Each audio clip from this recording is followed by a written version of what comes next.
इसीलिए वो अपने घरों से बाहर नहीं निकलते। ऐसे ही समय गुजरता गया।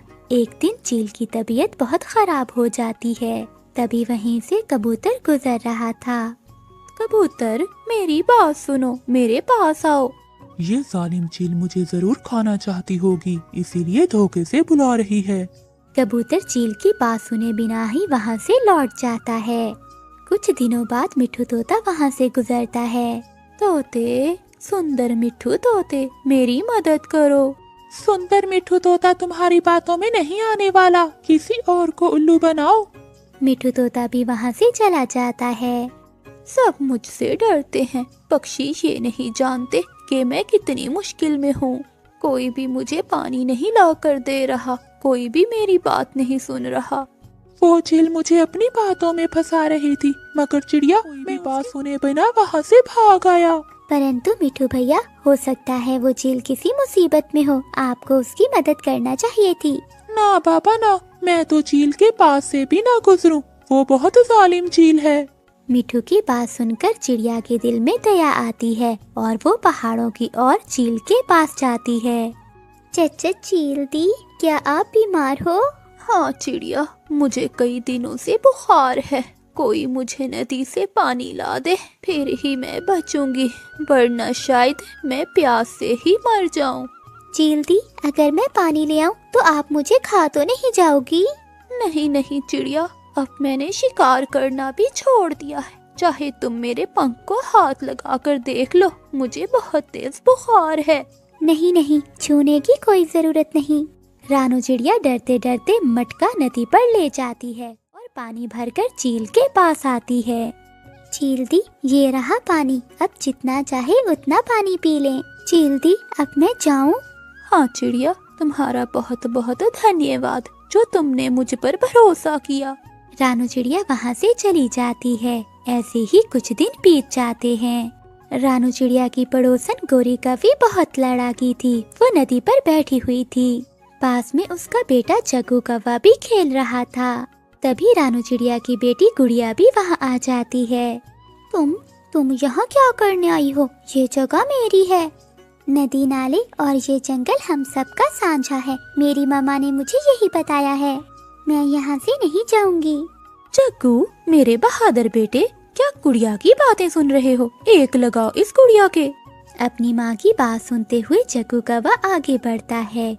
तभी गुड़िया अपनी चोंच जग्गू के सर में मारती है और वहाँ से भाग जाती है। हाय मम्मा, मारा, उस गुड़िया ने मुझे मारा। अरे जग्गू, तेरे तो सर से खून निकल रहा है। तू चल घर में, मैं देख कर आती हूँ इस गुड़िया की बच्ची को। गोरी कभी गुस्से में रानू चिड़िया के घर की ओर जाती है। मम्मा, सच में पहले लड़ाई जग्गू ने शुरू की थी। मैंने तो अपने आप को बचाने के लिए उसे चोंच मारी। खोलो खोलो दरवाजा चिड़िया की बच्ची, आज मैं नहीं छोड़ूंगी तेरी गुड़िया को। रानू चिड़िया गोरी कवि की बातें सुनकर डर जाती है। गुड़िया बेटी, तुम छुप जाओ, वो गोरी कवि आ गई है, वो छोड़ेगी नहीं किसी को। गुड़िया वहाँ छुप जाती है और रानू चिड़िया दरवाजा खोलती है। कहाँ है तुम्हारी वो गुड़िया? आज नहीं छोड़ूंगी मैं उसे। उसने मेरे जग्गू के सर में चोंच मारकर उसका सर फाड़ दिया है। गोरी बहन, क्या हुआ? मेरी गुड़िया तो अभी तक घर नहीं आई। तो आ लेने दो उसे, मैं उसे जान से ही मार दूंगी। गोरी कवि गुस्से में वहाँ से चली जाती है। गुड़िया बेटी चलो, हमें अब ये घर छोड़कर जाना होगा, क्योंकि गोरी कवि अब बदला जरूर लेगी। मम्मा, पर मेरा दोष नहीं है, लड़ाई उसने शुरू की थी। मामा चिड़िया अपनी बेटी को साथ लेकर निकलती है। रास्ते में उसे वही चील मिल जाती है जिसकी मदद कुछ दिन पहले चिड़िया ने की थी। चिड़िया चिड़िया, तुम कहाँ जा रही हो? चील दी, मेरे पड़ोस में एक कवि रहती है, वो मेरी बेटी की जान की दुश्मन बनी बैठी है। वो मार देगी मेरी बेटी को, इसीलिए मैं अपना घर छोड़कर जा रही हूँ। जालिम हमेशा कमजोर पर ही जुल्म करता है। तुम चलो मेरे साथ, मैं देखती हूँ कौन है वो कवि। चील रानू चिड़िया को वापस ले जाती है। थोड़ी देर बाद गोरी कवि फिर से आ जाती है। निकल, बाहर निकल, गुड़िया की बच्ची, तेरी मौत आई है। तेरी हिम्मत कैसे हुई मेरे बेटे पर चोंच उठाने की? चिड़िया के घर से चील बाहर निकलती है। कहाँ है मौत और किसे मारने आई है तू काली कव्वी? अच्छा चील चाची, आप यहाँ क्या कर रही हो? कान खोल कर सुन ले कव्वी, अगर चिड़िया और उसकी बेटी को दोबारा तंग किया तो तेरे बेटे को और तुझे साथ में खा जाऊंगी मैं। अब भाग यहाँ से, आई बड़ी काली कव्वी कहीं की। अच्छा चील दी, मैं तो मजाक कर रही थी। फिर रानू चिड़िया भी बाहर आ जाती है। चील दीदी आप जाएं, अगर दोबारा इस कव्वी ने मुझे तंग किया तो मैं आपको बता दूंगी। चिड़िया बहन, मैं तो ये पूछने आई थी कि तुम आज हांडी में क्या बना रही हो? मेरी और तुम्हारी लड़ाई खत्म। फिर गोरी कव्वी वहाँ से भाग जाती है और रानू चिड़िया अपनी बेटी के साथ खुशी खुशी रहने लगती है। चिड़िया, मैं दूध की मलाई खाने जा रही हूँ, क्या तुम भी चलोगी मेरे साथ? मगर कहाँ जाना होगा हमें? किसान की रसोई में। ना बाबा ना, मैं तो कभी इंसानों की चोरी करने नहीं जाऊंगी। पता था, मुझे सब पता था। कमजोर चिड़िया, तुम ये सब नहीं कर सकती। गोरी कव्वी वहाँ से चली जाती है। वो सीधा मिठू तोते के पास जाती है। तोते, कब तक ये सूखा दाना खाओगे? अगर मजे करने हैं तो मेरे साथ आओ, मैं तुम्हें इंसानों की बस्ती में लेकर जाऊंगी। मिठाइयाँ, समोसे, पकोड़े और दूध की जलेबी सब मिलता है इंसानों की बस्ती में। गोरी, मैंने कभी इंसानों की चोरी नहीं की, इसलिए मुझे बहुत डर लग रहा है। तुमने नहीं की, मैं तो करती रहती हूँ। मेरा विश्वास करो और मेरे साथ आ जाओ। तुम बाहर बैठकर रखवाली करना और मैं करूँगी किसान की रसोई से चोरी। मिठू तोता गोरी कव्वी की बात मान लेता है और वो गोरी कव्वी के साथ चला जाता है। किसान और उसकी पत्नी खेतों में काम कर रहे थे। देखो, किसान और उसकी पत्नी यहाँ हैं। हम आसानी से चोरी कर सकते हैं और हमें कोई डर नहीं होगा।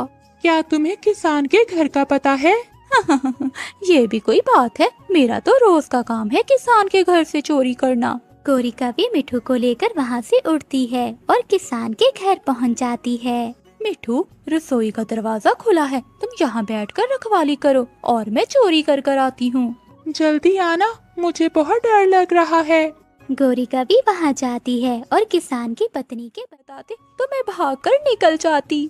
मैं जा रहा हूँ, मैं तुम्हारे साथ मरना नहीं चाहता। मेरे प्यारे तोते भाई, प्लीज मुझे यहाँ से बाहर निकालो, नहीं तो मैं मर जाऊंगी। दरवाजा खोलने की कोशिश करो प्लीज। मिठू तोता दरवाजा खोलने की कोशिश करता है मगर नाकाम रहता है। मिठू मेरे भाई, जल्दी से जाओ और दूसरे पक्षियों को बुला कर लाओ, वरना किसान की पत्नी मुझे मार मार कर मेरे पंख तोड़ देगी। मैं अभी जाता हूँ। फिर मिठू तोता जंगल वापस जाता है। चिड़िया, बहुत बुरा हुआ। गोरी कव्वी किसान की रसोई में फंस गई है। किसान की पत्नी ने बाहर से दरवाजा बंद कर दिया है। मैंने उसे मना किया था, अब तो वो मरेगी, जरूर मरेगी। मैंने दरवाजा खोलने की बहुत कोशिश की मगर मैं ना खोल सका। अब तो बड़ी चोंच वाला कौवा ही गोरी कव्वी को बचा सकता है। फिर रानू चिड़िया मिठू को साथ लेकर बड़ी चोंच वाले कौवे के पास जाती हैं। कौवे भैया बचा लें, गोरी को बचा लें, अगर दरवाजा ना खुला तो किसान गोरी को मार देगा। वो कव्वी बहुत बुरी है, वो सबको तंग करती है। उसने हमारी जाति की नाक कटवा दी है। मैं नहीं करूँगा उसकी मदद। प्लीज कव्वे भैया, वो रो रही है, आप एक बार उसे माफ कर दें। फिर मिठू तोता और रानू चिड़िया के कहने पर कौवा मान जाता है और वो वहाँ जाता है। फिर कौवा अपनी बड़ी चोंच से दरवाजा खोल देता है और वो सब वापस अपने जंगल में आ जाते हैं। गोरी बताओ, क्या दोबारा जाओगी लड्डू और मिठाई खाने? ना चिड़िया ना, अपने जंगल का सूखा दाना खा लूंगी मगर इंसानों से दूर ही रहूंगी। अगर आज तुम मुझे ना बचाती तो किसान मुझे मार मार कर मेरे पंख तोड़ देता। अगर दोबारा मुझे मोटी चोंच वाला कहा तो मैं भी कभी मदद नहीं करूँगा तुम्हारी। गोरी कव्वी बहुत फिसादन कव्वी थी। वो दूसरों के घर में फसाद डालकर बहुत खुश होती, खासकर जब वो पति पत्नी में लड़ाई डलवाती, फिर तो वो बहुत खुश होती। एक दिन गोरी कव्वी लूसी कबूतरी के घर जाती है। लूसी बहन, क्या कर रही हो? कुछ नहीं गोरी, बस ऐसे ही आराम कर रही थी। लूसी, तुम तो मुझे बहुत कमजोर लग रही हो और तुम्हारा पति न जाने पक्षियों से क्या क्या कहता फिर रहा है। क्या कहता है मेरा पति पक्षियों से? लूसी, छोड़ो इन बातों को, क्या अब तुम्हारा दिल दुखाना? गोरी मेरी सहेली, बताओ तो क्या कहता है मेरा पति?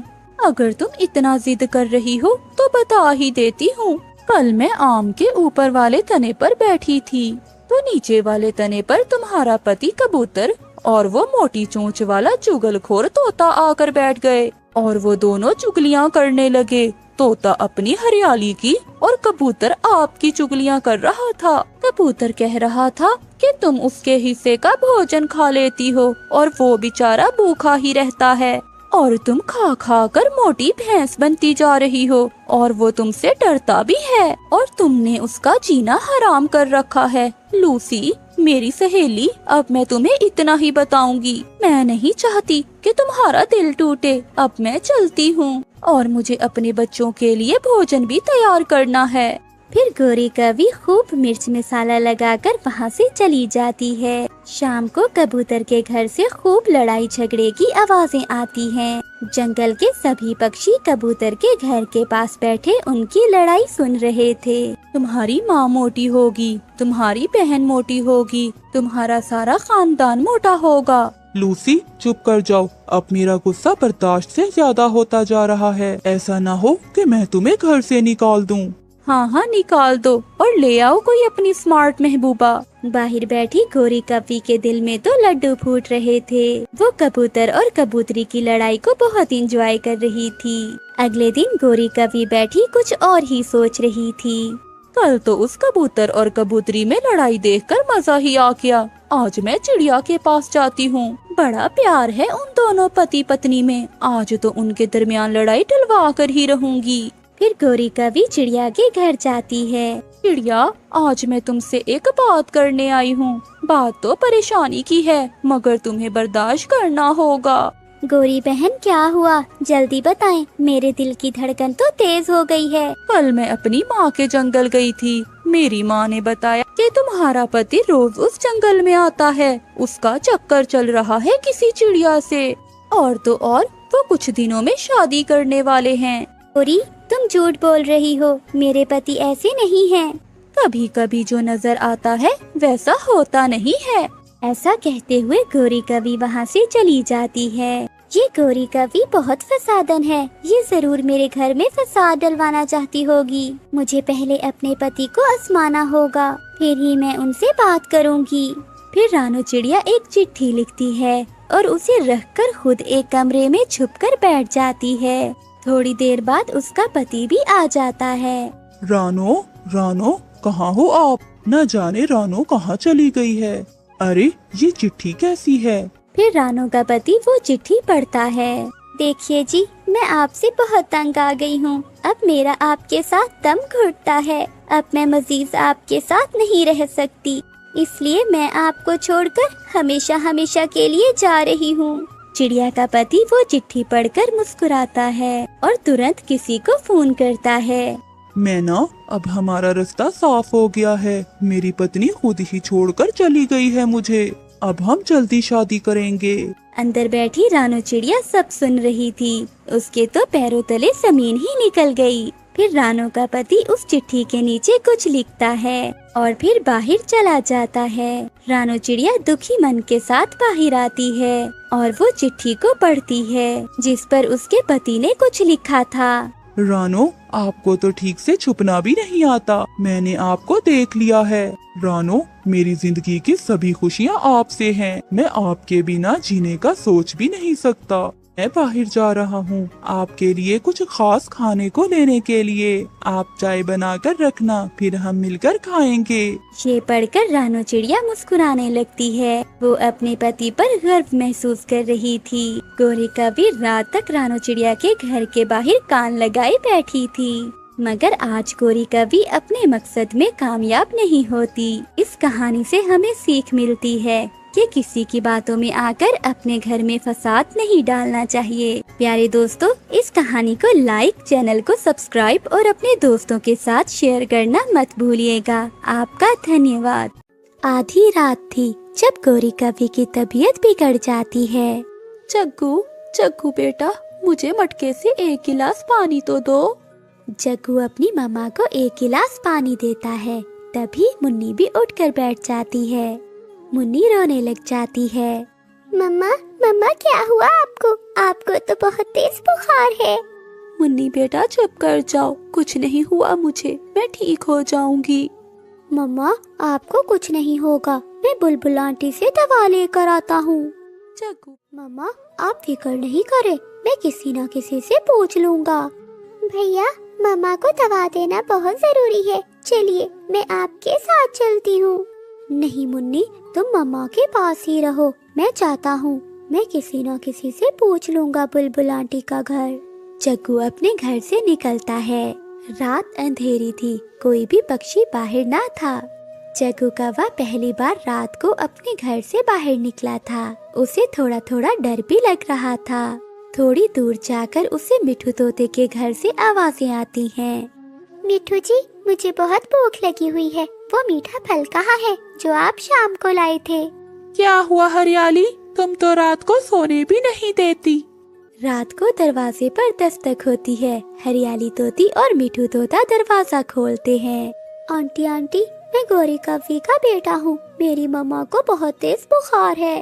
आपके घर से आवाजें सुनी तो मैंने सोचा कि आपसे मदद मांगता हूँ। हाँ गौरी के बेटे बताओ, मैं आपकी क्या मदद कर सकती हूँ? हरियाली चुप कर जाओ, हम इसकी कोई मदद नहीं करेंगे। वैसे भी वो गौरी कवि हमेशा हमारा भोजन चुरा कर खाती रहती है। जाओ जग्गू, हम तुम्हारी कोई मदद नहीं कर सकते। हरियाली तोती और मिठू तोता दरवाजा बंद कर लेते हैं। जग्गू नाराज होकर वहाँ से आगे बढ़ जाता है। वो सीधा रानो चिड़िया के घर जाता है और दरवाजे पर दस्तक देता है। रानो चिड़िया दरवाजा खोलती है। क्या हुआ जग्गू बेटा, आप आधी रात को यहाँ क्या कर रहे हो? आंटी आंटी मुझे आपसे मदद चाहिए थी, मेरी मम्मा को बहुत तेज बुखार है। क्या आपके पास बुखार की दवा है? जग्गू बेटा मेरे पास तो बुखार की दवा नहीं है, मगर हाँ बुलबुल से जरूर मिल जाएगी। आंटी पर मुझे बुलबुल आंटी के घर का नहीं पता। चलो बेटा मैं आपके साथ चलती हूँ। फिर रानो चिड़िया गौरी कवि के बेटे जग्गू के साथ जाती है। बुलबुल भी अपने घर में सो रही थी। वो दोनों दरवाजा खटखटाते हैं, मगर बुलबुल दरवाजा नहीं खोलती। आंटी रुके, मैं खिड़की से बुलबुल आंटी को बुलाता हूँ। फिर जग्गू कौवा खिड़की से बुलबुल को आवाज देता है। बुलबुल आंटी उठिए, मेरी मम्मा बहुत बीमार है, मुझे बुखार की दवा दे दे। बुलबुल तुरंत उठ जाती है। माफ करना बुलबुल, हमने आपको इस समय तंग किया। ये गौरी कवि का बेटा जग्गू है। गौरी कवि को बहुत तेज बुखार है, आप उसे दवा दे दें। रानो बहन, कल मैं जंगल नहीं जा सकी, इस समय मेरे पास तो वो दवा नहीं है। हाँ, अगर तुम पहाड़ों से वो फूल ले आओ तो मैं दवा बना दूंगी। जग्गू बेटा आप बुलबुल आंटी के पास रहें, मैं पहाड़ों से वो फूल लेकर आती हूँ। नहीं आंटी, मैं भी आपके साथ जाऊंगा, मुझे भी तो ये सब कुछ सीखना है। फिर जग्गू भी रानो चिड़िया के साथ पहाड़ों की ओर जाता है। अंधेरी रात में उड़ना बहुत मुश्किल था। रानो चिड़िया आगे आगे और जग्गू पीछे पीछे उड़ रहा था। वो दोनों उड़ते उड़ते पहाड़ों पर पहुंच जाते हैं। चांद की रोशनी में रानो चिड़िया को वो फूल दिखाई देते हैं, जिसके बारे में बुलबुल ने उन्हें बताया था। जग्गू बेटा यही है वो फूल, तोड़ लो इन्हें। फिर वो दोनों फूल तोड़कर वहाँ से वापस बुलबुल के घर जाते हैं। बुलबुल उन फूलों से रस निकालकर दवा तैयार कर देती है। इन फूलों के रस का एक कतरा देने से ही गौरी कवि का बुखार ठीक हो जाएगा। आंटी आपका बहुत बहुत शुक्रिया। फिर रानो चिड़िया और जग्गू कौवा वापस जाते हैं। रानो चिड़िया भी गौरी कवि के घर जाती है। गौरी कवि बेहोशी में मुंह खोलती है और जग्गू अपनी माँ के मुंह में दवा के कतरे डाल देता है। भैया क्या मामा अब ठीक हो जाएंगी? हाँ मुन्नी, बुलबुल आंटी ने कहा था कि थोड़ी देर में बुखार ठीक हो जाएगा। बच्चों अब मैं घर चलती हूँ, तुम चिंता न करना, सब ठीक हो जाएगा। फिर रानो चिड़िया वापस अपने घर चली जाती है। थोड़ी देर बाद गौरी कवि को होश आ जाता है और वो बोलती है, जग्गू बेटा तुम आ गए। हाँ मम्मा, मैंने तो आपको दवा भी पिला दी है। मेरे बेटे मैं ठीक हूँ, अब तुम सो जाओ। भैया मम्मा का बुखार ठीक हो गया है। हाँ मेरे बच्चों, मैं ठीक हूँ। फिर वो दोनों बच्चे अपनी माँ से लिपट कर सो जाते हैं। अगली सुबह गौरिका भी उठ जाती है और वो अपने बच्चों पर बहुत गर्व करती है। मेरे बच्चे कितने अच्छे हैं और एक मैं हमेशा पक्षियों का बुरा ही सोचती रहती हूँ। ऐ ऊपर वाले, मुझे क्षमा करना, मैं दोबारा किसी पक्षी को परेशान नहीं करूँगी। किसी जंगल में टूनी चिड़िया अपने दो बच्चों के साथ रहा करती थी। वहीं दूसरी ओर बंटी कबूतर और मिठू तोता भी रहा करता था। एक दिन चील अपना अंडा लिए हुए दुष्ट कौवा और कवि के पास बैठी हुई थी। तभी गोरी कवि कहती है, ये पेड़ आपके लिए बिल्कुल ठीक है चील दीदी, आप भी इसी पेड़ पर हमारे साथ रहें। फिर दुष्ट कौवा भी बोल पड़ता है, मैं बताता हूँ, सुबह सुबह इस पेड़ पर बहुत अच्छी धूप भी आती है और दोपहर ये बड़ी शाख छाँव भी देती है। वो दोनों पति पत्नी ये सब बातें चील को बता रहे थे, क्योंकि वो चील उस जंगल में नई नई आई थी। गोरी कवि और कालू कव्वे की यही ख्वाहिश थी कि वो चील उनके पास घोंसला बनाए। तभी चील भी बोल पड़ती है, मेरे पास मेरा अंडा भी है, मुझे ये पेड़ पसंद नहीं, मैं किसी और पेड़ पर चली जाऊंगी। ऐसा कहते हुए वो चील वहाँ से चली जाती है। फिर गोरी कवि कहती है, कालू वो देखो, वो चील तो रानो चिड़िया की तरफ जा रही है। अगर ऐसा हुआ तो रानो चिड़िया की दोस्ती चील से हो जाएगी। हाँ गोरी, अगर रानो चिड़िया की दोस्ती चील से हो गई तो वो छोटी होकर भी हमें आंखें दिखाएगी। गोरी कुछ करो। चील अपना अंडा लिए रानो चिड़िया की तरफ जा रही थी। उधर रानो चिड़िया ने भी अपने घोंसले में एक अंडा दिया हुआ था। चिड़िया, मैं किसी घोंसले की तलाश में हूँ, क्या मैं तुम्हारे साथ रह सकती हूँ? ये घोंसला मेरा ही है, अगर आप चाहें तो इस घोंसले में मेरे साथ रह सकती हैं। मुझे ये पेड़ बहुत पसंद आया। फिर वो चील अपना अंडा घोंसले में रख लेती है और वो कहती है, चिड़िया हम दोनों बहनों की तरह रहेंगे, तुम्हारा भी एक अंडा है और मेरा भी। कभी तुम भोजन ले आया करना और कभी मैं भोजन ले आया करूँगी। मुझे आपकी मदद करके बहुत अच्छा लगेगा। फिर रानो चिड़िया और चील एक साथ रहने लगती हैं। रानो चिड़िया चील को नदी के किनारे एक खेत में ले जाती है। चील दी, हम यहाँ से चावल लेंगे और यहाँ फलदार पेड़ भी है। इतनी देर में वहाँ गोरी कवि भी आ जाती है। रुको रुको चिड़िया, तुम अच्छी तरह से जानती हो ये चावल के पौधे मेरे हैं। गोरी बहन, ये जंगल के पेड़ और नदियाँ सब पक्षी की हैं। चील ये सब बातें खामोशी से सुन रही होती है। चिड़िया, अब क्या तुम मुझे इस चील से डराओगी? पहले तो तुमने कभी मुझसे जुबान नहीं लड़ाई। गोरी, तुम अपना मुंह संभाल कर बात करो। मैं अच्छी बन गई हूँ, इसका ये मतलब नहीं कि जो मुंह में आए बोलती चली जाओ। रानो ने ठीक ही तो कहा है, ये सब पक्षियों का है। फिर रानो चिड़िया और चील भोजन लेकर चली जाती हैं और गोरी कवि देखती रह जाती है। मुझे भी गोरी कहते हैं, मैं तुम्हारी दोस्ती इस चील से जरूर छुड़वाऊंगी और फिर तब देख लूंगी मैं तुम्हें चिड़िया। बड़ी आई चील के साथ। कुछ दिन गुजर जाते हैं। एक दिन चील और रानो चिड़िया नदी पर पानी पीने गई हुई थी और गोरी कवि उन्हें छुपकर देख रही थी।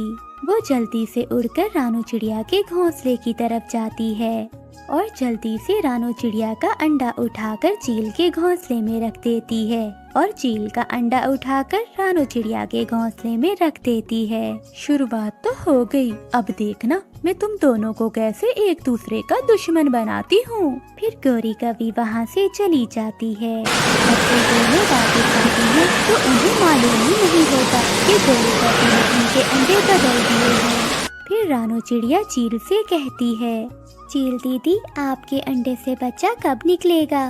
अभी 5 दिन बाकी हैं। और चिड़िया बहन, आपके अंडे से कब निकलेगा बच्चा?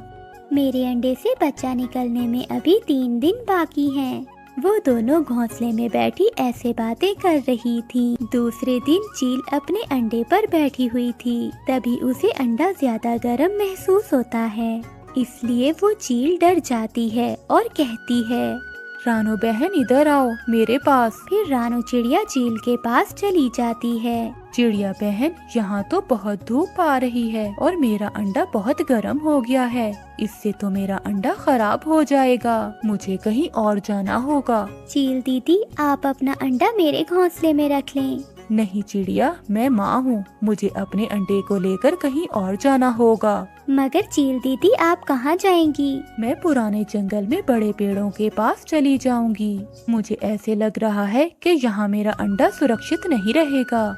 चिड़िया, अगर जीवन रहा तो फिर कभी मिलूंगी। फिर चील अपना अंडा उठाकर वहाँ से दूसरे जंगल के लिए रवाना हो जाती है। रानू चिड़िया की चील से अच्छी दोस्ती हो गई थी। चील के जाने के बाद रानू चिड़िया उदास हो जाती है, लेकिन फिर वो अपना ध्यान अपने अंडे की तरफ करती है। गोरी और कालू एक पेड़ पर बैठे चील को अंडा ले जाते हुए देख रहे थे। गोरी, ये चील अंडा लेकर कहाँ जा रही है? चलो कालू, चलकर रानू चिड़िया से पूछते हैं। फिर वो दोनों रानू चिड़िया के घोंसले की तरफ जाते हैं और रानू चिड़िया के घोंसले में पहुंचकर गोरी कभी कहती है, चिड़िया, कहाँ गई तुम्हारी दोस्त? गोरी बहन किसी दूसरे जंगल में चली गई हैं। यहाँ उनके अंडे पर बहुत धूप पड़ रही थी। चली गई, वो चली गई। अब तुम जाकर दिखाओ ना नदी के किनारे चावल लेने। उस दिन तो बड़ी टै टै कर रही थी। अगर अब तुम नदी पर आई, मैं तो तुम्हारी चोंच ही तोड़ दूंगी। मगर रानू चिड़िया तो चुप ही रहती है। रात हो जाती है। गोरी कौवी और कालू कौवा अपने घर में बैठे हुए थे। अब जल्दी से चिड़िया के अंडे से बच्चा बाहर आए, फिर देखना चिड़िया को सरप्राइज मिलेगा। वो कैसे गोरी? क्योंकि कुछ दिन पहले मैंने चिड़िया और चील के अंडे एक दूसरे से बदल दिए थे। वाह गोरी वाह, क्या बात है, तुमने तो कमाल ही कर दिया। दूसरे दिन रानू चिड़िया अपने घोंसले में बैठी हुई थी। उसे अपनी ओर आता हुआ एक इंसान दिखाई देता है, जिसके हाथ में एक कुल्हाड़ी थी। वो इंसान रानू चिड़िया के पेड़ के पास आकर खड़ा हो जाता है और उस पेड़ को काटने लगता है। फिर रानू चिड़िया उस लकड़हारे से कहती है, रुको लकड़हारे रुको, इस पेड़ पर मेरा घोंसला है, कृपया आप इस पेड़ को ना काटें। मगर वो इंसान रानू चिड़िया की परवाह किए बगैर उस पेड़ को काटने लगता है। रानू चिड़िया भी बेबस थी, वो क्या कर सकती थी, इसलिए वो अपना घोंसला उठाकर वहाँ से चली जाती है। वो रो रही थी। वो ये नहीं जानती थी कि उसके घोंसले में जो अंडा है वो उसका अपना नहीं है, वो अंडा तो चील का है। फिर रानू चिड़िया रोती हुई दूर निकल जाती है। फिर गोरी कौवी अपने पति कौवे से कहती है, कालू जी, मुझसे डरा करो, मुझसे दुश्मनी मोड़ लेना अच्छा नहीं है। देखा ना उस चिड़िया को, कैसे मैंने उसे चील से अलग कर दिया है और दोनों भागने में मजबूर हो गए। फिर रानू चिड़िया एक जंगल में जाकर पेड़ पर अपना घोंसला बना लेती है। दूसरी ओर कालू कौवा हंसते हुए कहता है, वो अपने बच्चों को देखकर तुम्हें याद किया करेंगे गोरी। वो पति पत्नी बहुत खुश थे। दूसरी ओर चील ने भी अपना घोंसला बना लिया था और रानू चिड़िया भी आज बहुत खुश थी, क्योंकि उसके अंडे से बच्चा निकलने वाला था। फिर कुछ ही देर में रानू चिड़िया का अंडा जोर जोर से हिलने लगता है और अंडे से जब बच्चा निकलता है तो रानू चिड़िया देखकर हैरान हो जाती है और रोते हुए कहती है, अरे ये क्या, ये तो मेरा बच्चा नहीं है, ये तो मेरी सहेली चील का बच्चा है। ऐसे कब हो गया? हमारे अंडे को किसने अदला बदली किया होगा? मम्मा, मैंने तो सोचा था मेरे आने पर आप खुश होंगी और मिठाइयाँ बांटेंगी, लेकिन आप खुश होने की बजाय ऐसे रो क्यों रही हो मम्मा? रानू चिड़िया उस बच्चे को कैसे बता सकती थी कि वो उसकी माँ नहीं है, उसकी असल मम्मा तो चील है। दूसरी ओर चील के अंडे से भी बच्चा बाहर आ जाता है। उसे देखकर चील नाराज हो जाती है। तभी छोटा बच्चा कहता है, मम्मा, आप ऐसे मुंह लटकाए क्यों खड़ी हैं? क्या मैं बदसूरत हूँ? क्या मैं बहुत बुरा हूँ जो आप मुझे देखकर नाराज हो रही हैं? नहीं नहीं बेटे, तुम तो बहुत खूबसूरत हो, तुम बहुत अच्छे हो मेरे बेटे। ये कैसे हुआ? मेरा अंडा मेरी सहेली के अंडे से कैसे बदल गया ये तो मुझे मालूम नहीं, लेकिन हो न हो ये गोरी कवि का ही काम हो सकता है। मम्मा मुझे कुछ खाने को दो, मुझे भूख लगी है। ठीक है मेरे बेटे, मैं तुम्हारे लिए अभी भोजन लेकर आती हूँ। फिर वो चील वहाँ से चली जाती है और वो अपने बेटे यानी अपनी सहेली के बेटे के लिए कुछ फल लेकर आती है। और इधर रानू चिड़िया भी अपने बेटे को मीठे फल खिला रही थी, लेकिन रानू चिड़िया अभी तक रोती जा रही थी। नहीं खाऊंगा मम्मा, ये फल मैं नहीं खाऊंगा। जब तक आप रोना बंद नहीं करेंगी मैं नहीं खाऊंगा। फिर जैसे तैसे रानू चिड़िया चुप कर जाती है और अपने बच्चे से कहती है, लो बेटा मैं चुप हो गई, अब मैं कभी नहीं रोऊंगी, ये फल तुम खा लो। कुछ ही दिनों में जंगल के सभी पक्षियों को पता चल जाता है कि रानू चिड़िया के पास अपना बच्चा नहीं बल्कि एक चील का बच्चा है। फिर मिट्ठू तोता और कबूतर रानू चिड़िया के पास जाते हैं। फिर कबूतर रानू चिड़िया से कहता है, चिड़िया, मैंने तो तुम्हें एक ईमानदार पक्षी समझकर अपने जंगल में जगह दी थी, पर मुझे क्या पता था तुम तो एक चील का अंडा चुरा कर लाई हो। मुझे नहीं पता कि ये कैसे हुआ, मुझे लगता है किसी ने मेरा अंडा चील के अंडे से बदल दिया है। तो इसके लिए आपको इसकी पुरानी माँ को ढूंढना पड़ेगा। मैंने सुना है कि सारे चील पुराने जंगल में रहते हैं। मिट्ठू की ये बात सुनकर रानू चिड़िया को भी याद आता है। मैं ये अंडा लेकर पुराने जंगल में चली जाऊंगी। फिर रानू चिड़िया कहती है, मैं जाऊंगी, मैं जरूर जाऊंगी और अपनी सहेली चील को ढूंढ लाऊंगी। फिर रानू चिड़िया देर न करते हुए अपने बच्चे को लेकर वहाँ से उड़ती है। इधर चील की जाति का एक और चील चील के पास आता है। चील, ये बच्चा तुम खाने के लिए लाई हो, इसमें से आधा हिस्सा मुझे देना। ये सुनकर वो छोटा सा बच्चा हंसने लगता है। आंटी, कोई माँ भी अपने बच्चे को खाती है, ये तो मेरी मम्मा है। मम्मा आप यहाँ से चली जाओ, मैं बहुत परेशान हूँ, जाओ आप यहाँ से। इधर चील को क्या मालूम था कि चिड़िया का बच्चा क्या खाता है और क्या पीता है। वो बहुत परेशान होने लगी और सारा दिन भोजन ढूंढने के बाद वो एक नरम सा फल लेकर आती है। चिड़िया का बच्चा चील से कहता है, मम्मा मुझे ये बताएं कि आपने क्या खाया है। मुझे भूख नहीं है बेटे, तुम ये फल खा लो। नहीं मम्मा, मैं समझ सकता हूँ कि आपको भी भूख लगी हुई है। अगर आप ये फल नहीं खाओगे तो मैं भी नहीं खाऊंगा।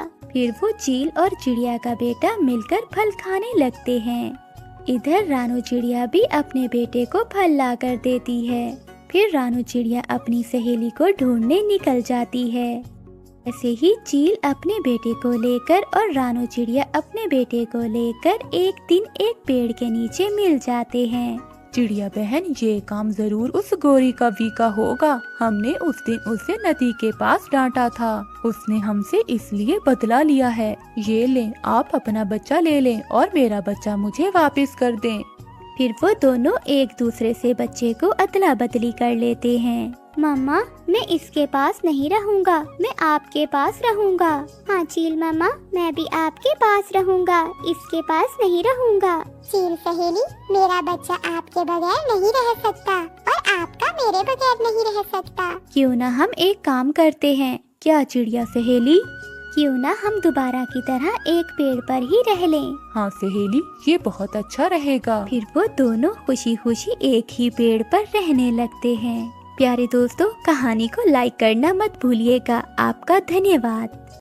जंगल में गर्मियों का मौसम खत्म होने वाला था। गर्मियों के जाते ही सभी पक्षी अपने अपने घरों में सूखी लकड़ियां इकट्ठी करना चाहते थे, क्योंकि सर्दियों के आते ही सभी पक्षी अपने अपने घरों में आग जलाकर अपने घर को गर्म रखा करते थे।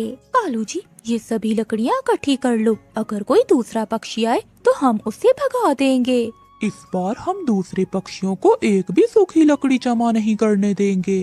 कौवा और कवि, जो हमेशा दूसरों का बुरा सोचते थे, वो सारी लकड़ियाँ इकट्ठी कर लेते हैं। तोते और कबूतर भैया, चलो, कौवा और कवि कई दिनों से सूखी लकड़ियाँ इकट्ठी कर रहे हैं, हम भी जंगल जाते हैं और सूखी लकड़ियाँ इकट्ठी कर लेते हैं। चिड़िया, मैं कल गया था जंगल सूखी लकड़ियाँ लेने, मगर उन कौवों ने मुझे डराकर वहाँ से भगा दिया। ये जंगल उनके बाप का नहीं है, चलो हम भी देखते हैं कि वो कैसे हमें रोकते हैं। रानू चिड़िया अपने दोस्तों के साथ घने जंगल में चली जाती है। रुको रुको चिड़िया, ये लकड़ियाँ हमने इकट्ठी की हैं। गोरी बहन, आप इतनी लकड़ियों का क्या करेंगी? हमें भी थोड़ी सी लकड़ियाँ इकट्ठी करने दें। अगर अपनी जान की खैरियत चाहते हो तो निकल जाओ यहाँ से, वरना एक लकड़ी उठाकर सर में मारूंगा। आओ मारो, मैं भी देखता हूँ।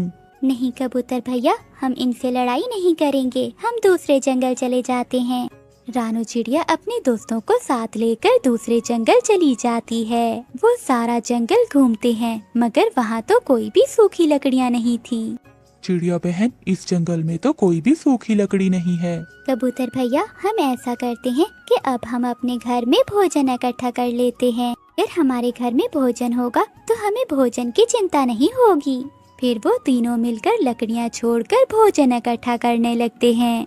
वो मैदान में जाते हैं, वहाँ चावल के पौधे थे। वो तीनों मिलकर सारे चावल तोड़कर अपने अपने घरों को ले जाते हैं।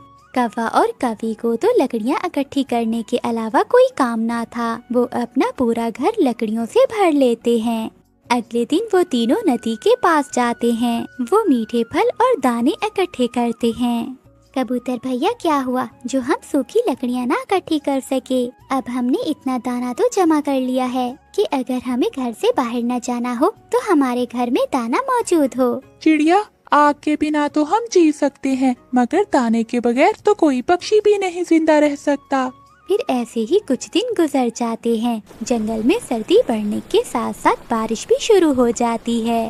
कौवा और कवि के घर में लकड़ियों के सिवा कुछ ना था। एक दाना भी घर में ना था। गोरी, हमने सारा समय तो लकड़ियाँ इकट्ठी करने में गुजार दिया, घर में खाने को एक दाना भी नहीं है। कालू, मुझे तो बहुत भूख लगी हुई है। इन लकड़ियों को खाकर तो हम जिंदा नहीं रह सकते। अब हम क्या करेंगे?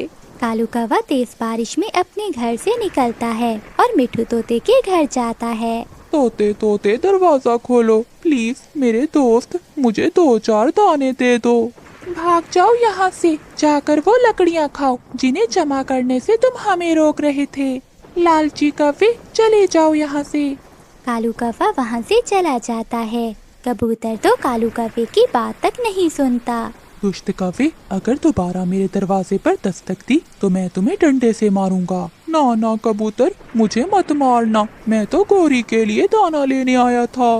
फिर थक हार कर कालू कौवा चिड़िया के घर जाता है और खिड़की से रानू चिड़िया को आवाज देता है। चिड़िया चिड़िया, मेरी बहन चिड़िया, दरवाजा खोलो, मुझे भूख लगी है, मुझे दाना दे दो।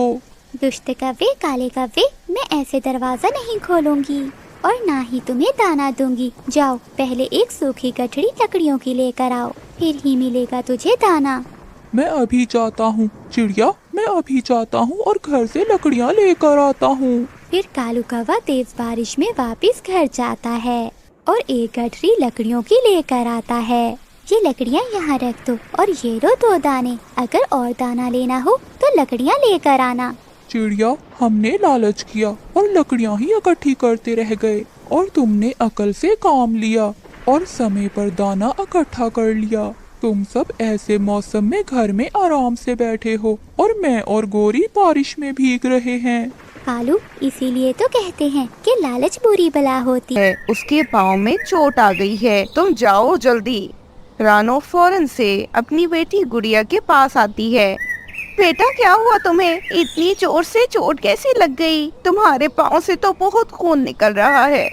मम्मा, जल्दी प्लीज मुझे घर ले चले, मुझे बहुत दर्द हो रहा है, मुझे कांटा लगा है पाँव में।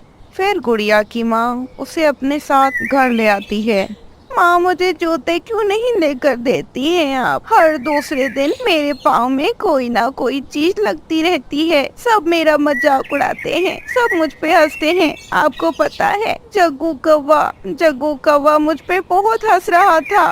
बेटी, मैं गरीब हूँ, मैं अगर अमीर पक्षी होती तो तुम्हें नए सैंडल जरूर लेकर देती, बस फिर ऐसे कुछ दिन बाद रानो चिड़िया अपनी माँ वाले जंगल जाती है। वहाँ रानो चिड़िया अपनी माँ को सारी बात बताती है। बेटी, तेरे बचपन के जूते पड़े हैं मेरे पास, मैं तुझे देती हूँ, वह गुड़िया को पहना देना, फिर ऐसे गुड़िया खुश हो जाएगी। रानो अपनी माँ की बातें सुनकर बहुत ज्यादा खुश हो जाती है। माँ, बहुत बहुत शुक्रिया, मुझे तो याद ही नहीं था कि मेरे बचपन के जूते पड़े हैं, मेरी गुड़िया के अभी काम भी आ सकते हैं वे जूते, आप बहुत समझदार हैं और मेरा तो अभी इस उम्र में दिमाग ही नहीं चलता, मुझे तो कुछ याद नहीं रहता। बस फिर क्या था, फिर रानो जूते लेकर अपने घर पहुँच जाती है। गुड़िया जब जूते पहनती है तो उसे वे पूरे ही न थे, जूते तो बहुत छोटे थे। माँ, मुझे तो ये जूते पूरे ही नहीं, ये तो बहुत छोटे हैं। रानो ये सुनकर रोना ही शुरू कर देती है।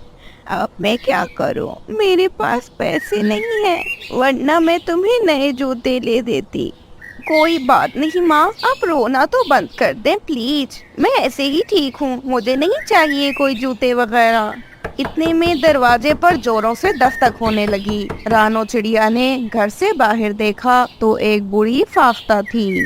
फाफ्ता बहुत कमजोर लग रही थी और फिर फाफ्ता आहिस्ता से रानो से कहती है, बेटी, मैं भूखी हूँ बेटी, मुझे बहुत भूख लगी है, मुझे कुछ खाने को दे दे, ऊपर वाला तेरा भला करेगा। रानो चिड़िया के पास ज्यादा भोजन तो नहीं था, परंतु रानो के पास जो भोजन था वो वह उस फाफ्ता को दे देती है। फाफ्ता वह भोजन खा लेती है। उसके बाद रानो चिड़िया उस फाफ्ता को पानी पिलाती है। पानी पीने के बाद फाफ्ता रानो चिड़िया को एक स्टिक देती है। ये ले लो बेटी, इस स्टिक को घुमाकर तुम जो कहोगी वह तुम्हारे सामने होगा। ये स्टिक कोई मामूली स्टिक नहीं है बेटी, ये एक जादुई स्टिक है। रानो चिड़िया ने कुछ कहने के लिए अपना मुंह खोलना चाहा, इससे पहले ही फाफ्ता गायब हो गई। रानो घर में आ गई और उसने उस स्टिक को घुमाकर कहा, स्टिक स्टिक, मुझे बिरयानी खानी है, जल्दी से मेरे सामने एक प्लेट बिरयानी ले आओ।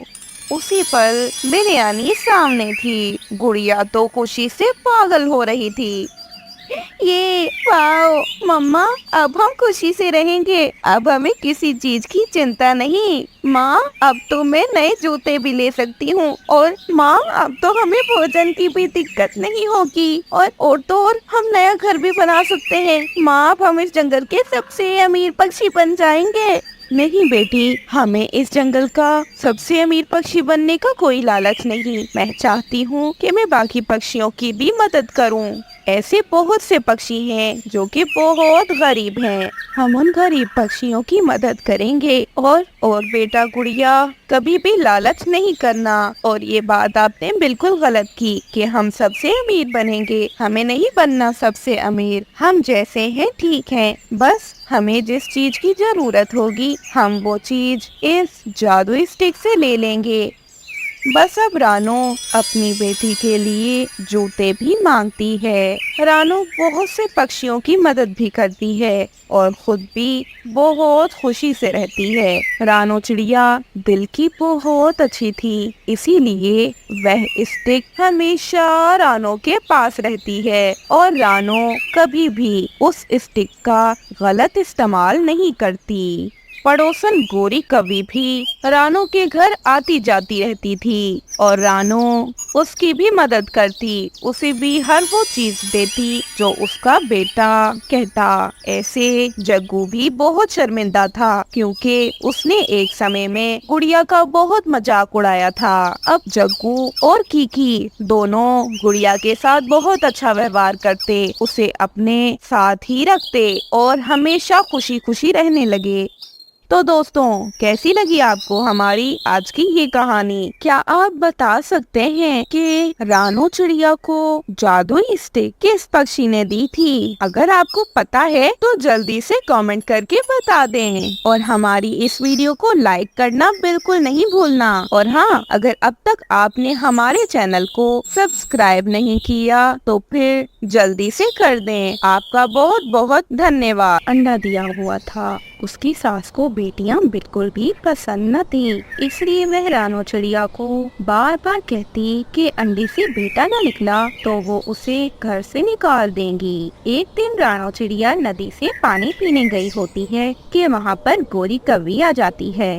रानो, सुना है तुमने अंडा दिया है। तुम्हें तो पता है ना तुम्हारी सास को बेटियां कितनी बुरी लगती हैं। अंडे से बेटा ही निकलना चाहिए वरना वह तुम्हें घर से निकाल देंगी।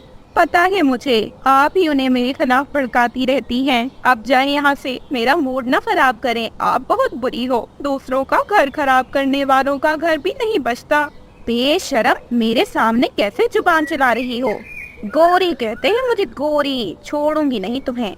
गोरी तो वहाँ से तुरंत चली जाती है। वो सीधा रानो चिड़िया के घर जाती है। कैसे आना हुआ दोस्त गोरी? तेरी बहू मुझे बातें सुना रही थी। देख लेना, उसके अंडे से बेटी ही निकलेगी। अगर बेटी निकले ना तो उसे घर से निकाल फेंकना। वो तो तेरे नाम पर पता नहीं क्या क्या कह रही थी। मैं तो तुझे बताना भी नहीं चाहती। क्या क्या कह रही थी? बताओ गोरी, मैं जानना चाहती हूँ कि मेरी क्या बुराइयां करती है वो बाहर। वह कह रही थी कि तुम बहुत ज्यादा बुरी हो। तुम उससे जलती हो और उसके पति को उसके बारे में बुरा भला कहती हो। आए अब ये घर आए, मैं बताती हूँ इसे। इसकी इतनी हिम्मत। गोरी तो चली जाती है, परंतु जब रानो चिड़िया घर आती है तो उसकी सास उससे खूब लड़ाई करती है।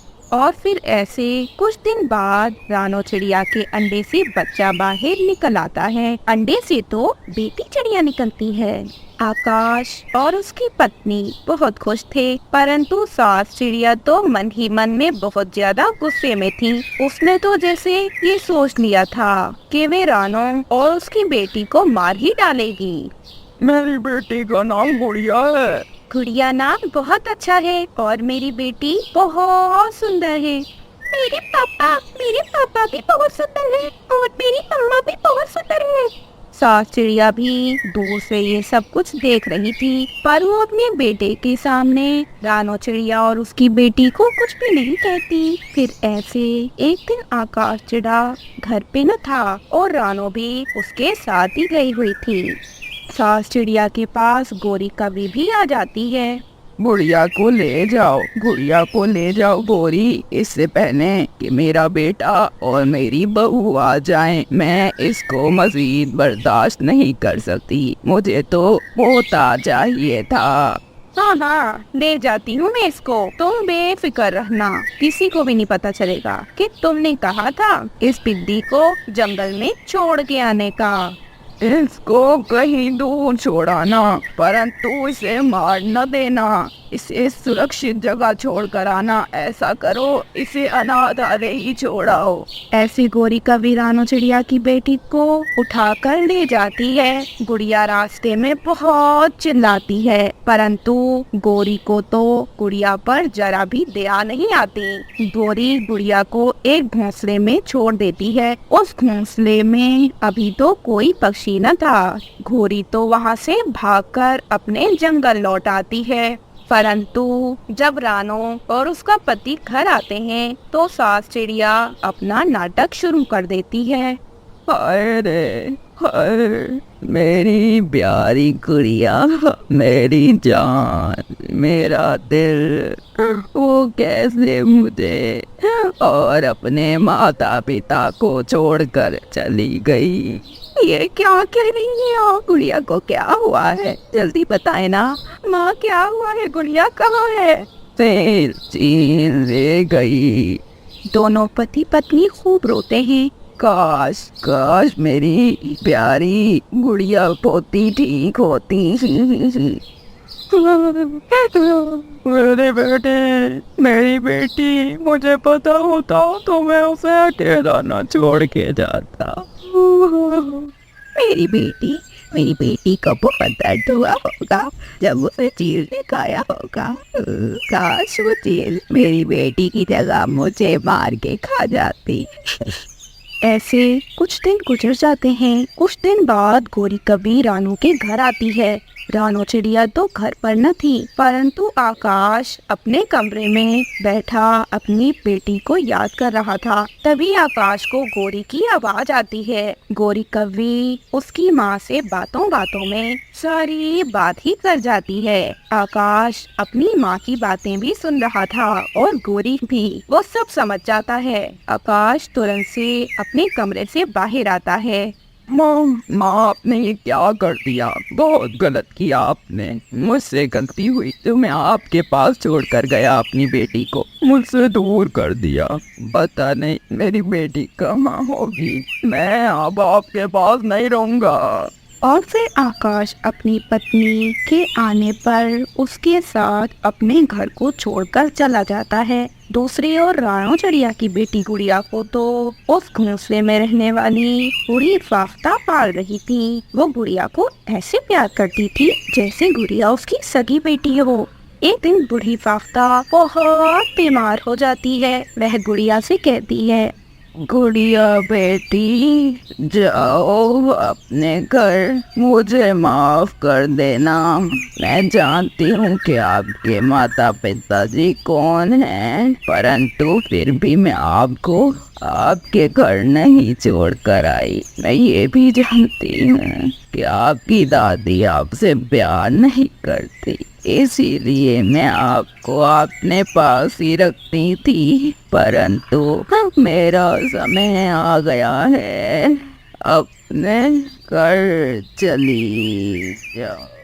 ऐसा कहते हुए सास चिड़िया मर जाती है। गुड़िया फूट फूट कर रोती है और फिर वो अपने दादो के घर जाती है। वो दादो के गले लगकर बहुत रोती है। दादो गुड़िया से माफी मांगती है। गुड़िया तो अपनी दादो को माफ कर देती है और फिर वह दोनों गुड़िया के माता पिता के घर जाते हैं।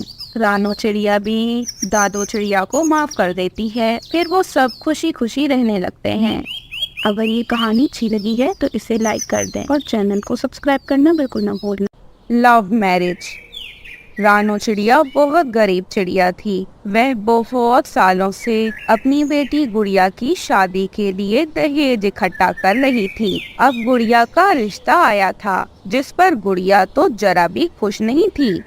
अरे बेटा गुड़िया, आप कहाँ जा रही हो? माँ, मैं नदी से पानी पीने जा रही हूँ। क्यों? आप क्यों पूछ रही हैं? कोई काम था क्या? हाँ बेटी गुड़िया, आज ना तुम्हारे लिए कुछ पक्षी आ रहे हैं। असल में बात ये है कि रिश्ते वाले आ रहे हैं आज।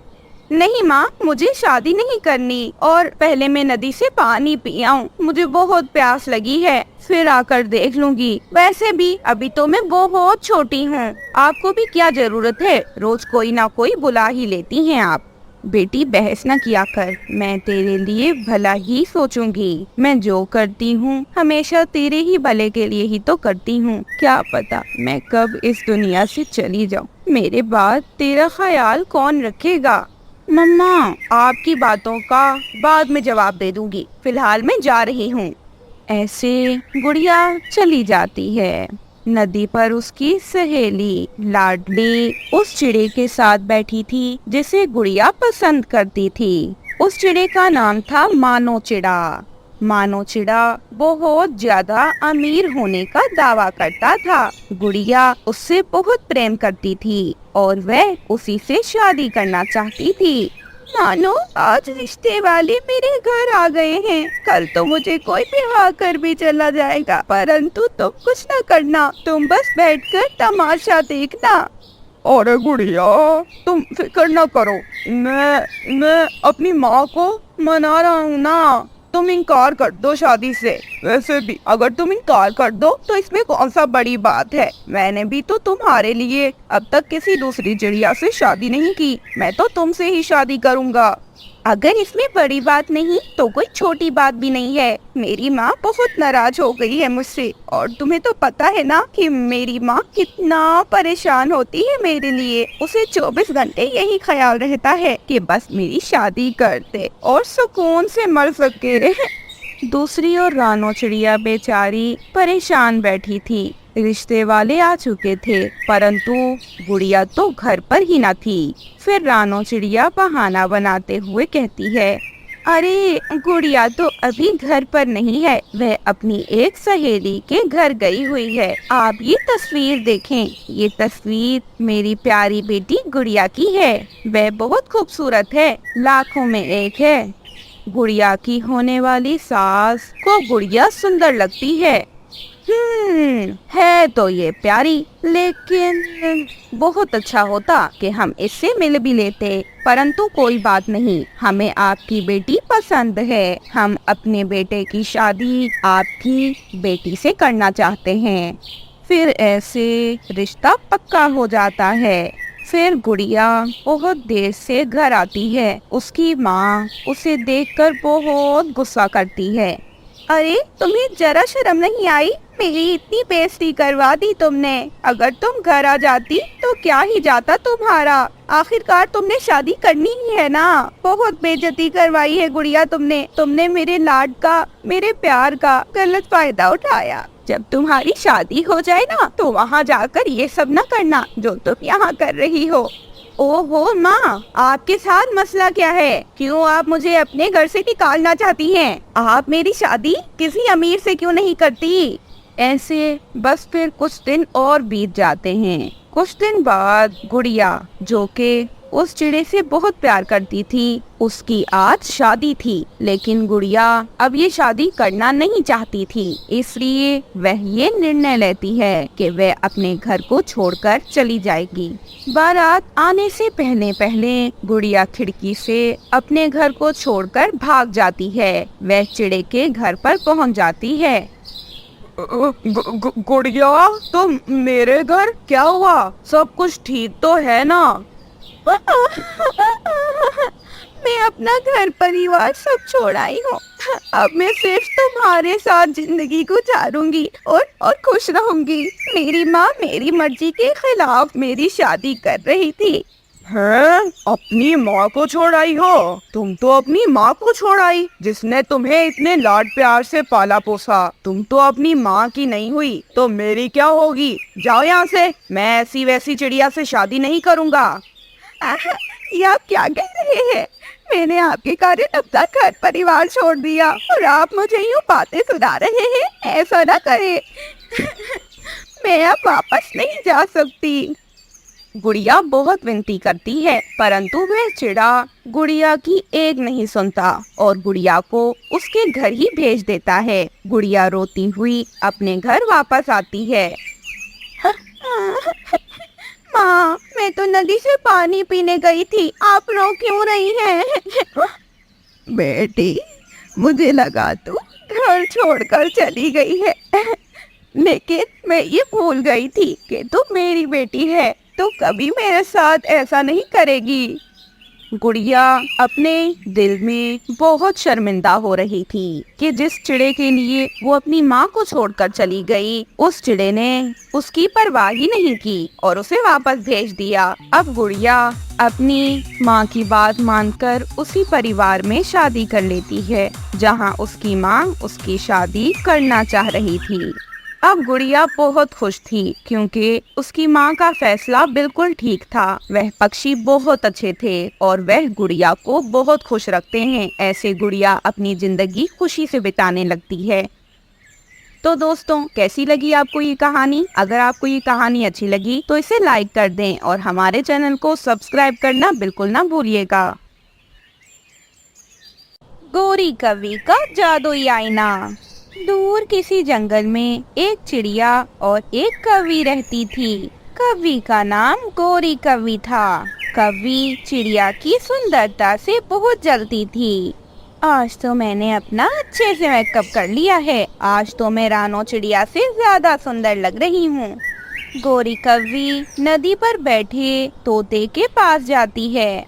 तोते तोते देखो मैं कितनी ज्यादा सुंदर लग रही हूँ। क्या अब भी रानो चिड़िया मुझसे ज्यादा सुंदर है? अरे गौरी, सब जानते हैं कि रानो चिड़िया जंगल में सबसे ज्यादा सुंदर है। तुम जो भी कर लो, तुम कभी भी रानो चिड़िया से ज्यादा सुंदर नहीं बन सकती हो। चुप करो मोटी चोंच वाले, देखना एक दिन मैं रानो चिड़िया से ज्यादा सुंदर बनकर दिखाऊंगी और सब मेरी ही पारी भाषा करेंगे। गौरी कवि गुस्से में वहाँ से चली जाती है। गौरी कवि गुफा में उल्लू बाबा के पास जाती है। उल्लू बाबा, मैं रानो चिड़िया से ज्यादा सुंदर बनना चाहती हूँ। कोई ऐसा उपाय बताओ कि मैं रानो से ज्यादा सुंदर बन जाऊँ। जब तक ये जादुई आईना तुम्हें सुंदर नहीं कह देता, तुम रानो चिड़िया से ज्यादा सुंदर नहीं हो सकती। और ये जादुई आईना तुम्हें तभी रानो से ज्यादा सुंदर कहेगा जब तुम रानो चिड़िया को खत्म कर दोगी। मैं सुंदर बनने के लिए कुछ भी कर सकती हूँ, आप ये जादुई आईना मुझे दे दें। गौरी कवि उल्लू बाबा से जादुई आईना लेकर अपने घर चली जाती है। जादुई आईने, जंगल में सबसे सुंदर कौन? रानो चिड़िया जंगल में सबसे सुंदर है रानो चिड़िया। तो फिर मुझे खत्म करना होगा रानो चिड़िया को। गौरी कवि उड़ती है और रानो चिड़िया के पास जाती है। रानो चिड़िया बागीचे से फूल तोड़ रही थी। चिड़िया, बहुत बुरा हुआ है। कबूतर पुराने कुएं में गिर गया है, हमें उसकी मदद करनी होगी। गौरी, मैं अभी घर से रस्सी लेकर आती हूँ। उसकी जरूरत नहीं है, मेरे पास रस्सी है, तुम बस मेरे साथ चलो। चिड़िया गौरी कवि के साथ चली जाती है। गौरी, कहाँ है कबूतर? किनारे पर जाकर देखो, वो बेचारा कुएं में बेहोश पड़ा है। चिड़िया कुएं के किनारे पर जाती है तो पीछे से गौरी कवि चिड़िया को कुएं में धक्का दे देती है। बचाओ! चिड़िया कुएं में गिर जाती है। अब मुझे जंगल की सबसे खूबसूरत कवि बनने से कोई नहीं रोक सकता। गौरी वहाँ से चली जाती है। चिड़िया को कुएं में एक लंबी बेल नजर आती है। चिड़िया उस बेल को पकड़कर सुरक्षित कुएं से बाहर आ जाती है। हद होती है मजाक की, आज तो उस दुष्ट कवि ने मेरी जान ही ले ली थी। जादुई आईने, जल्दी बता, जंगल में सबसे सुंदर कौन? रानो चिड़िया जब तक वो जिंदा है जंगल में सबसे खूबसूरत पक्षी वही है। इसका मतलब वो चिड़िया अब तक जिंदा है। मैं तो उसे मार आई थी, परंतु मैं हार नहीं मानूंगी। मैं उसे जान से मार कर ही दम लूंगी।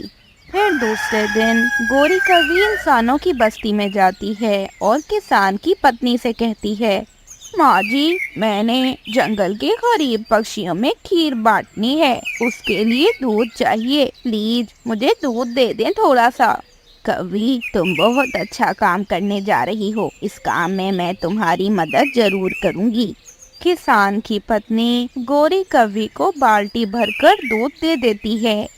दूध लेकर गौरी कवि घर जाती है और खीर बनाती है। मैं खीर में जहर मिलाकर चिड़िया को खिला दूंगी और चिड़िया मर जाएगी। फिर मुझे जंगल की सबसे खूबसूरत कवि बनने से कोई नहीं रोक सकता। गौरी कवि खीर में जहर मिलाती है और चिड़िया के पास जाती है। चली जा गौरी यहाँ से, तुम बहुत बुरी हो, तुमने उस दिन मुझे कुएं में धक्का दिया था। चिड़िया, मैं तो मजाक कर रही थी, तुम्हें तो पता है मुझे मजाक करना कितना अच्छा लगता है। तुम गुस्सा थी, इसीलिए तो आज मैं तुम्हारे लिए इतनी मीठी खीर बनाकर लाई हूँ। लो, खीर खा लो और गुस्सा थूक दो। मैंने अभी दाना खाया है, बाद में खा लूंगी। ठीक है, अब खा लेना, मैंने बहुत मेहनत से बनाई है ये खीर। हाँ, मैं थोड़ी देर बाद खा लूंगी। मैं नदी से पानी पी आती हूँ, फिर बाद में ये खीर खा लूंगी। चिड़िया नदी पर चली जाती है और नदी से जी भरकर पानी पीती है। वह दाना लेने गया हुआ था और गौरी अपने घर के बाहर बैठी थी।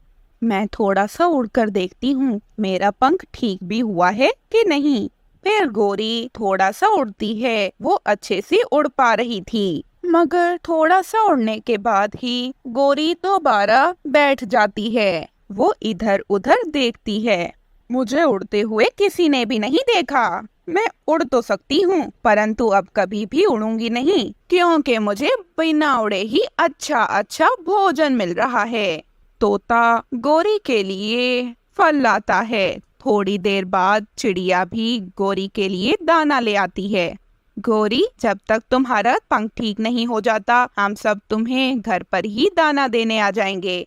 हाँ चिड़िया, मैं तो यही चाहती हूँ। फिर ऐसे कुछ इस तरह ही गोरी करती रहती है। कई दिन बीत जाते हैं, परंतु गोरी तो उड़ने का नाम नहीं ले रही थी। चिड़िया, मान न मान, ये गोरी अब ठीक हो गई है, मगर उड़ती इसलिए नहीं कि इसे मुफ्त में जो भोजन मिल रहा है। शक तो मुझे भी है कबूतर भाई। चिड़िया और कबूतर पेड़ के पीछे छुप जाते हैं। गोरी कव्वी उनके लाए हुए फल खाती है। फल तो खा लिया, अब थोड़ा सा उड़कर एक्सरसाइज कर लेती हूँ, मुझे कौन सा कोई देख रहा है।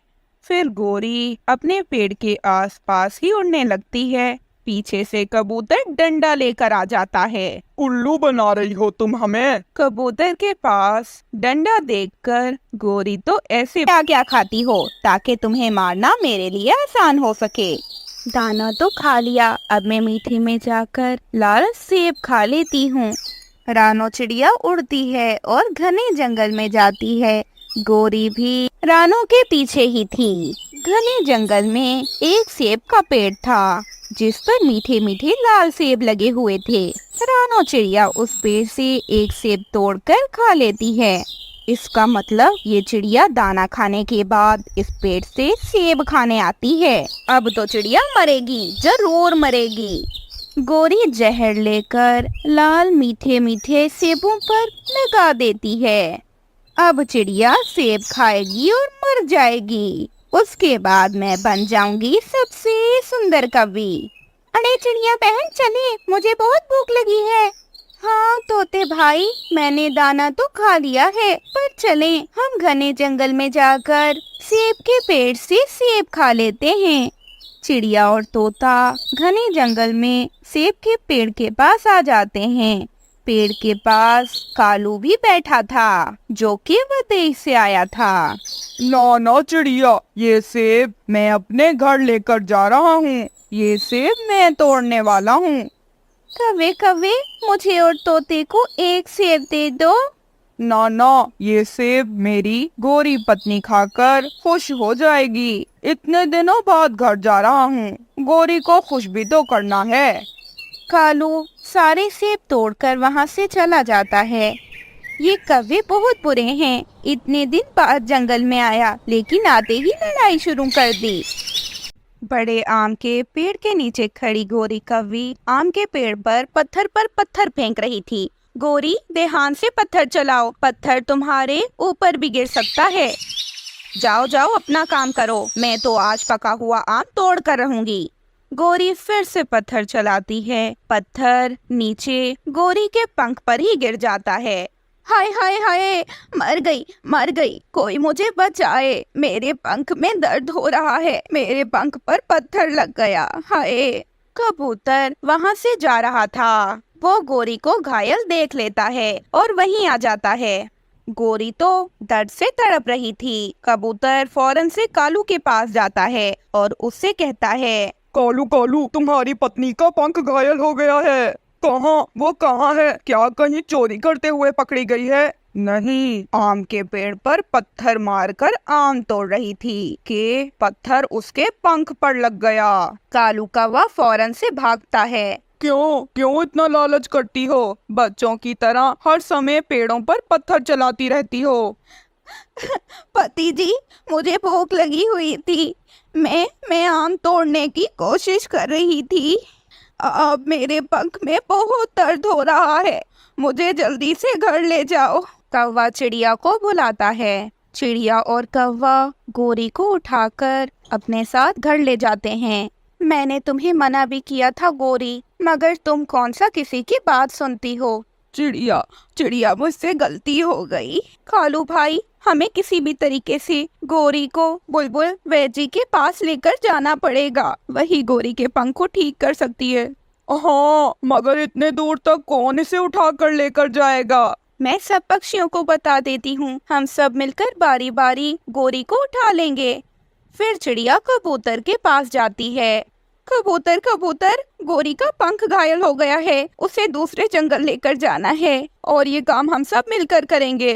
मैं नहीं जाऊंगा चिड़िया साथ, गोरी ने कल मेरा भोजन चोरी किया था। कबूतर भैया, अगर समय पर वैजी के पास न गए तो गोरी सारी जिंदगी के लिए अपाहज हो जाएगी। ठीक है चिड़िया, तुम तोते को भी बता दो।